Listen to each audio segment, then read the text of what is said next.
தாய்மாமனில் அழகர் பூங்குடிய இனிமேல் நீ இன்ஸ்டியூட்டுக்கும் போகக்கூடாது, எங்கேயும் போகக்கூடாது, வீட்டிலையே இரு அப்படின்னு சொல்கிறாரு. இதை கேட்ட தெய்வான அழகர் தம்பி இப்போ தான் கரெக்டான ஒரு முடிவு எடுத்திருக்கிறாரு.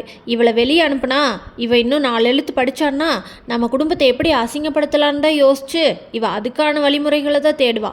இவளை வெளியே விடாமல் வீட்டில் வச்சுருக்கிறது தான் நல்லது அப்படின்னு சொல்கிறாங்க தெய்வான. அதுக்கு மாயாண்டி, எத்தா தெய்வான நீ கொஞ்சம் சும்மா இருத்தா அப்படின்னு சொல்கிறாரு.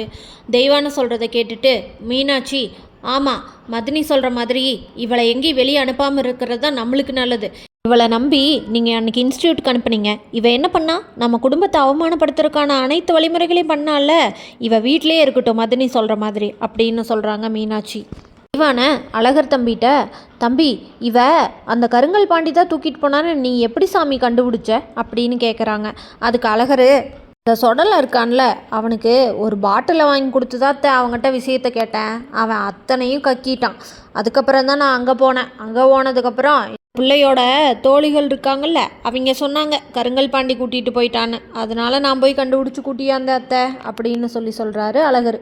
உடனே பூங்குடி ராசாத்திக்கு ஃபோன் பண்ணி, அத்தை மாமா தான் நான் இருந்த இடத்த அழகர்கிட்ட சொல்லியிருக்காரு அப்படின்னு சொல்கிறாங்க. இதை கேட்ட ராசாத்தி, எனக்கு தெரியும், நான் பார்த்துக்கிறேன், இதுக்கு மேலே என்ன நடக்கணும்னு நான் சொல்கிறத கேட்டு நீ அப்படியே செய் அப்படின்னு சொல்கிறாங்க.